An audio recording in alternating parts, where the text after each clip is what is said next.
The number one reason businesses fail is lack of capital. And the number one reason business owners can't get capital is bad personal credit. Today, I'm going to expose the truth of no personal guarantees business funding and why no personal guarantee business funding is not helpful for the majority of small businesses. Then I'm going to go into the real options available to business owners. My name is Paulo, and I started BizPark Solutions to help people fix their credit, get funding so that they can invest their money into their businesses and make more money, make more profit. The two ways you can get business funding is with a personal guarantee and no personal guarantee. What's the difference? A personal guarantee is basically you are personally, as a person, guaranteeing that if you will repay back that loan. If the business fails or whatever else happens, you are able to pay the lender back. Now, people don't like taking the personal guarantee, but it's the reality and it's the standard practice in funding. The things that you can get with personal guarantees are like personally backed loans, business lines of credit.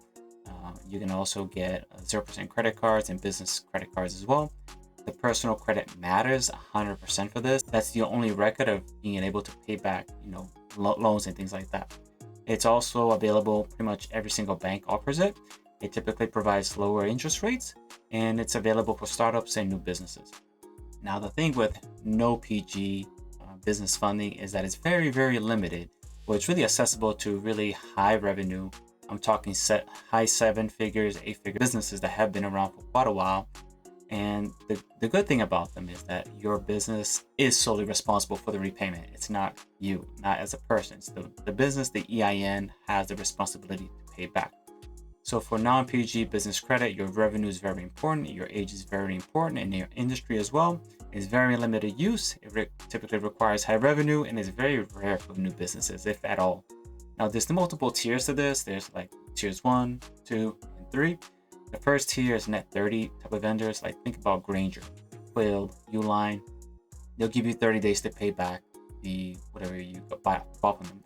Now, the thing with that is, at least in our industry with Amazon and inventory-based businesses, other than buying boxes from Uline and maybe some tools from Granger, you're going to be very limited in what you can use the capital that you have for this business. So that means for an inventory-based business where you're selling products, you're not going to be able to sell more products. You're going to be able to package the products maybe. So that's not really a good way to scale the business. The second tier is fuel cards. Think about Shell, think about Mobil. They offer fuel accounts, so you can just get these fuel cards. You can drive around the country and fill up your car or truck. Very limited usage as well.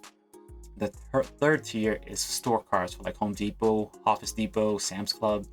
Still very limited use. You can buy certain things there, but is it really going to scale the business? Is it really going to take you to the next level?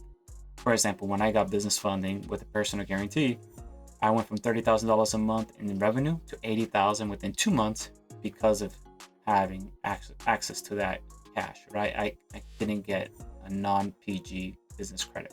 So it just goes to show you that how you can use that cash is critical for a business. Also, non-PG business funding takes a long time to build, 12 to 18 months. And like I said, you're going to fall in one of those 3 tiers. Not really that helpful to you. You also need to spend money there and have them report it to the agencies like Duns and Bradley, etc., to build that profile. But if you're only spending a couple $100 here and there, how on earth are you going to have $100,000 to spend? If you need $50,000 to spend, you're not going to get that money. It's going to be incredibly hard to tell a lender or anybody to give you that money. So what matters to you?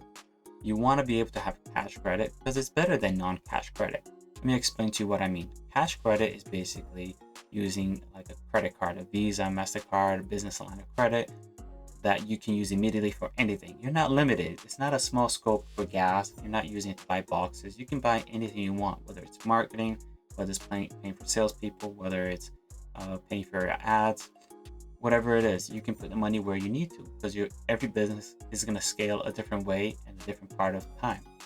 So you need to use that money appropriately, right?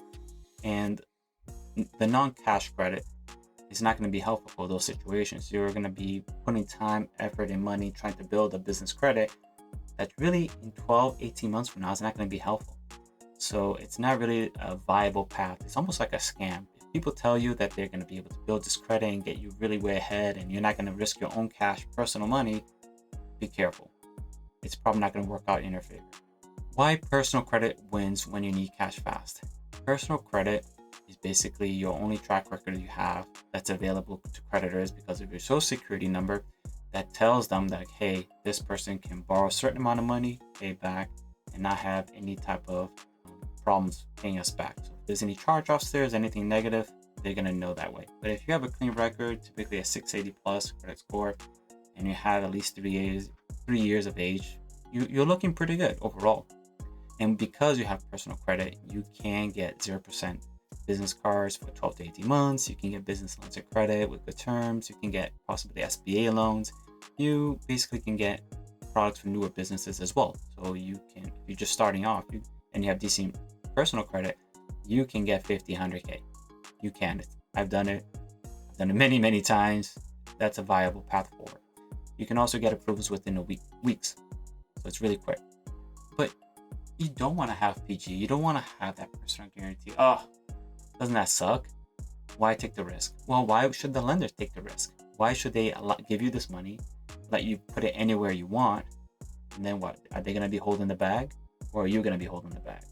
Of course you're going to be holding the bag, right? They're going to give you that money. You can spend it any way you want, but you got to pay them back with interest, right? Maybe not if you get 0% cards, but also you have a decent credit profile, so they trust you more. But so taking the risk is the standard, it's the practice, and it makes sense, right? You take the risk, you have taken the risk so far with other credit cards or loans, etc., and pay them back, and you did a good job. So is it really risky for you? It's only risky if you would put money into something that you truly don't know. It's like really blank slate, like let me get 100K, or you know what I mean? Like, but I find that most business owners that need the funding have a decent place to put that money to work for them and get that ROI. So what can you do today? You can download your credit report for free from manualcreditreport.com. The first thing you should do is pay down the utilization, right? Stay below 30%. If you see anything that is inaccurate, like any negatives, like payment, you can dispute it. You can consolidate your debt if you're having a hard time paying it off and you want to have a lower interest rate loan. And I also recommend you opening a business checking account with using your EIN, and you have your business transactions separate from your personal transactions.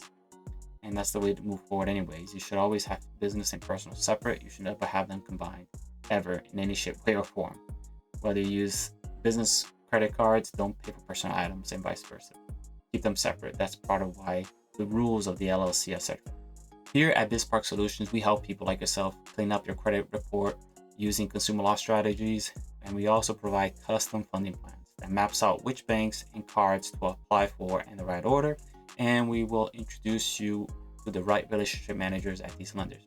You can use the link in the description to sign up and see if we may be able to help you. If you found any value at all in this video, drop a comment below. Be sure to hit the like button and subscribe for more videos. This is Paulo, and see you on the next one.